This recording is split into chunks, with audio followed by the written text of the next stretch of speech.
ඉතින් යාළුවනේ වෙනද වගේම අදත් මේ ඔයා එකතු වෙලා ඉන්නේ JLabs මගේ YouTube channel එකට. ඉතින් අද වීඩියෝ එකෙන් කතා කරන්නේ මෙන්න මේ Arduino Nano Board එක ගැන.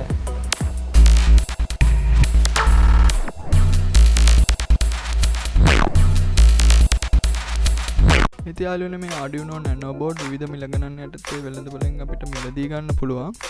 ඉතින් යාළුවනේ Arduino Uno board එකක් එක්ක මේ Arduino Nano board එක සැසඳුවොත් අපිට තියෙන ලොකුම වාසිය තමයි මේ Arduino Nano board එක ප්‍රමාණයෙන් ගොඩක් පොඩියට හදලා තියෙන එක. ඉතින් මේ Arduino Nano board පාවිච්චි කරන අයට ගොඩක් එන ගැටලුවක් තමයි මේ Arduino Nano board කම්පියුටර් එකට සපෝට් කරන්නේ නැති එක. ඒ කියන්නේ මේ විදිහට Arduino IDE එකට ගිහින් tools වලට ගියාට පස්සේ මේ විදිහට පෝට් බැලුවාම මෙතන පෝට් කිසිම පෝට් එකක් ඩිස්ප්ලේ වෙන්නේ නැහැ. ඉතින් ඒකට හේතුව තමයි අපේ Arduino Nano board එකට හරියන drivers අපේ කම්පියුටර් එකට install කරලා නැති නිසා. ඉතින් අද වීඩියෝ එකෙන් බලමු මේ drivers කොහොමද අපි install කරගන්නේ කියලා. ඉතින් යාළුවනේ මේකට අවශ්‍ය drivers මගේ jlabs.tech website එකෙන් ඔයගොල්ලන්ට download කරගන්න පුළුවන්. මම පල්ලෙහා links දාලා තියන්නම්. ඔයාට ඒ links වලින් ඇවිල්ලා මගේ jlabs.tech website එකට එන්න පුළුවන්. ඉතින් මේ website එකේ tutorials වලට ගිහින් Arduino tutorials වලට ගියාට පස්සේ මම Arduino Nano board එක ගැන article එකක් ලියලා තිනවා. ඒ article එක click කරන්න මේ විදිහට. click කරාට පස්සේ Arduino board එක ගැන හැම විස්තරයක්ම මම මේ article එකේ ලියලා තියෙනවා.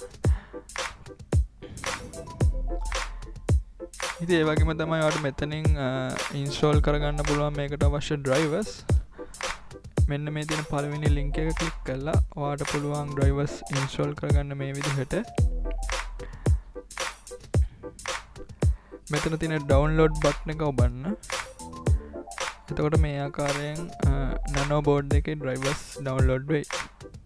ඉතින් යාළුවනේ මේ ආකාරයට download වෙන්නේ zip file එකක්. ඔයාගේ කම්පියුටර් එකේ zip file open කරන software එකක් install කරගෙන නැත්නම් ඔයාලට පුළුවන් මේ WinRTer එක download කරගන්න. මම ඒකේ link එක තමයි මේ දෙවෙනියට දාලා තියෙන්නේ.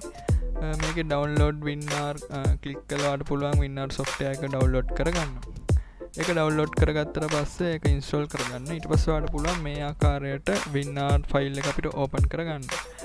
මේක මම මේ ආකාරයට open කරගන්නවා.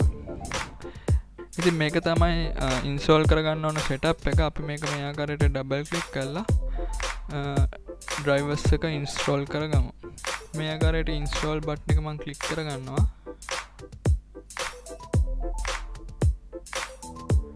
හරි. ඉතින් මේ ආකාරයට ඔයාගේ machine එකටත් මේ drivers එක install වෙයි. ඊට පස්සේ මේ tab එක close කරලා මේකත් close කරගන්න. හරි යාළුවනේ, අපි දැන් බලමු Arduino Nano board එකට කොහොමද program එක upload කරගන්නේ කියලා. අපිට ඕන program එක මේ ආකාරයට Arduino IDE එකේ ලියාගෙන tools වලට ගිහින් මුලින්ම අපි Arduino Nano board එක හරියට select කරගන්න ඕනේ. ඊට පස්සේ අපිට මේ ආකාරයට Arduino Nano board එකේ processor එක අපි හරියට select කරගන්න ඕනේ. මොකද ගොඩක් වෙලාවට මේ processor එක වැරදුනහම code එක upload වෙන්නේ නැහැ. ඉතින් මගේ board එකට හරියන්නේ මේ all boot loader කියන එක select කරගත්තාම තමයි code එක upload කරගන්න පුළුවන්.